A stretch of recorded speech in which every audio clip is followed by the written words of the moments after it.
ಅಪರೂಪದ ಕಾಯಿಲೆಯಿಂದ ಬಳಲ್ತಾ ಇರುವ ಮಗುವನ್ನ ವಿಶೇಷ ಆಂಬ್ಯುಲೆನ್ಸ್ ಮೂಲಕ ಹೆಚ್ಚಿನ ಚಿಕಿತ್ಸೆಗಾಗಿ ಝೀರೋ ಟ್ರಾಫಿಕ್ ನಲ್ಲಿ ಬೆಂಗಳೂರಿಗೆ ರವಾನಿಸಿದ ವಿದ್ಯಮಾನ ಸಂಭವಿಸಿದೆ. ಕೇರಳದ ಕಣ್ಣೂರಿನಿಂದ ಬೆಂಗಳೂರಿಗೆ ಗೋಣಿಕೊಪ್ಪ ಮೈಸೂರು ಮೂಲಕ ಮಣಿಪಾಲ್ ಆಸ್ಪತ್ರೆಗೆ 9 ತಿಂಗಳ ಮಗುವನ್ನ ವಿಶೇಷ ಮುತುವರ್ಜಿಯಿಂದ ರವಾನಿಸಲಾಗಿದೆ. 9 ತಿಂಗಳ ಇನಾರಾ ಮರಿಯಂಗೆ ಅಪರೂಪದ ಕಾಯಿಲೆ ಇತ್ತು. ಹೀಗಾಗಿ ಹೆಚ್ಚಿನ ಚಿಕಿತ್ಸೆಗಾಗಿ ಮಗುವನ್ನ ಬೆಂಗಳೂರಿನ ಮಣಿಪಾಲ್ ಆಸ್ಪತ್ರೆಗೆ ರವಾನಿಸಬೇಕಾಗಿತ್ತು. ಕೇರಳದ ಕಣ್ಣೂರಿನಿಂದ ಕೇವಲ 6 ಗಂಟೆಯಲ್ಲಿ ಬೆಂಗಳೂರಿಗೆ ತಲುಪುವ ಅನಿವಾರ್ಯತೆ ಇತ್ತು.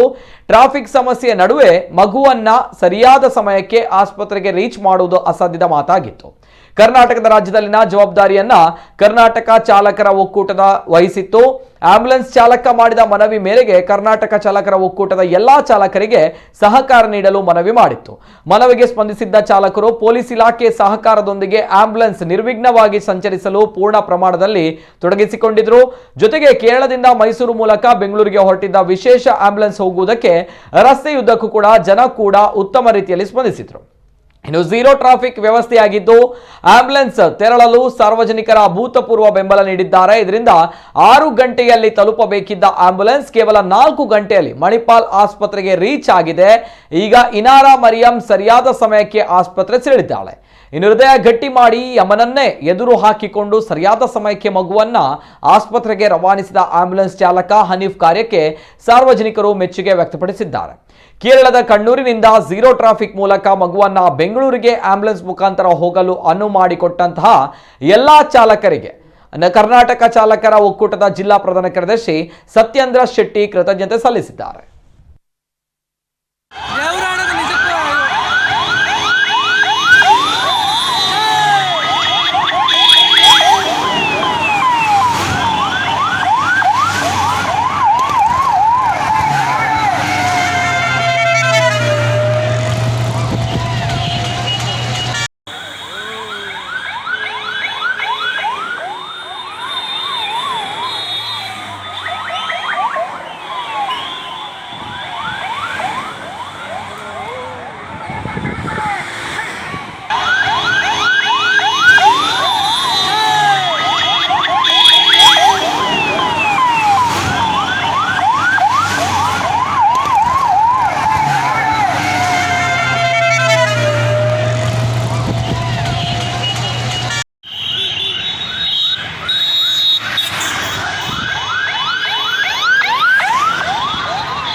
ತುಂಬಾ ಕಾಲ್ಗಳು ಹೋಗ್ತಾ ಇದೆ. ಓಕೆ, ನಾವು ಅಡ್ರೆಸ್ ಹೇಳ್ಕೊಂಡು ಬರೋದು ಇದು ಮಾಡ್ತಾ ಇದ್ದಾರೆ. ಸ್ವಲ್ಪ ಫೋನ್ ಕಾಲ್ಗಳನ್ನ ಅವಾಯ್ಡ್ ಮಾಡಿ. ನಿಮ್ಗೆ ಲೈವ್ ನೋಡ್ತಾ ಇದ್ದೀರಾ, ಲೈವ್ ಯೂಸ್ ಮಾಡ್ಕೊಳ್ಳಿ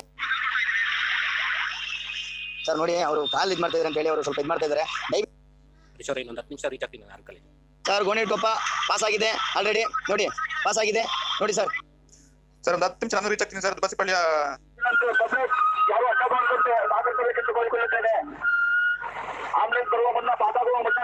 ಸರ್, ಗೋಣಿಕೊಪ್ಪ ಪಾಸ್ ಆಗಿದೆ ಅಂತ sir. 3 kilometre sir. Srirangapatna check post ನಾನು ಮುಗಿದ ರೆಡಿ ಸರ್. ನಮ್ಮ ಪ್ರಾಣವನ್ನು ಲೆಕ್ಕಿಸ್ತಾ ನೋಡಿರ್ಬೋದು. ಈಗ ಒಂದು 10 ನಿಮಿಷಕ್ಕೆ ಗ್ರೀನ್ ಟೀ ಸರ್ಕಲ್ ಇಂದ ಇದ್ರೊಳಗಡೆ ಬಂದಿದ್ದಾರೆ. ಯಾಕೆಂತಂದ್ರೆ ತಮ್ಮ ಪ್ರಾಣವನ್ನು ಒತ್ತೆ ಇಟ್ಟು ಚಾಲಕರು, ಇಂಥ ಸಾವಿರಾರು ಜನ ಚಾಲಕರು ಆಂಬುಲೆನ್ಸ್ ಸೇವೆಗಳನ್ನ ಮಾಡ್ತಾ ಇದ್ದಾರೆ. ಅನೇಕ ಕೇಳೋದೇನೋ ಬಂದ್ರೆ 5ನೇ ಬಾರಿ ನಾವು ನೋಡ್ದಂಗೆ ನಿಮ್ಮ ಪ್ರಾಣವನ್ನು ಲೆಕ್ಕಿಸಿದೆ. ಅಕ್ಕಪಕ್ಕದಲ್ಲೂ ನೋಡಿದಿರೋ ಒಂದು ಫೋನ್ ರಿಸೀವ್ ಮಾಡಿದಿರೋ, ಊಟ ತಿಂಡಿ ಮಾಡಿ 6 ಅವರ್ 7 ಅವರಿಂದ ಸತತವಾಗಿ ಡ್ರೈವಿಂಗ್ ಮಾಡ್ಕೊಂಡು ಬಂದಿದ್ದಾರೆ. ನಾವೆಲ್ಲರಿಗೂ ಈ ಸರ್ಕಾರಕ್ಕೆ ಈ ಮುಖಾಂತರ ಮನವಿ ಮಾಡೋದೇನೆಂದ್ರೆ, ಹನೀಫ್ ಅವ್ರಿಗೆ ನೀವೇನಾದರೂ ಒಂದು ಕೊಡುಗೆನ ಸರ್ಕಾರದಿಂದ ಇವತ್ತೇನು ಸರ್ಕಾರ ಇದೆ ಅವ್ರಿಗೆ ಕೊಡಬೇಕು. ಮತ್ತೆ ಚಾಲಕನ ನಿರ್ಲಕ್ಷ್ಯ ಮಾಡಿದ್ರ ಮುಂದಿನ ದಿನಗಳಲ್ಲಿ ಇಂಥ ಹನೀಫ್ಗಳು ಸಾವಿರಾರು ಜನ ಇಲ್ಲಿ ಸೇವೆಗಳನ್ನ ಮಾಡ್ತಾ ಇದ್ದಾರೆ. ಅವ್ರಿಗೆ ನೀವೇನೇನು ಸರ್ಕಾರದಿಂದ ಸವಲತ್ತುಗಳನ್ನ ಕೊಡಬೇಕು ಅಷ್ಟನ್ನು ಕೊಡಬೇಕು.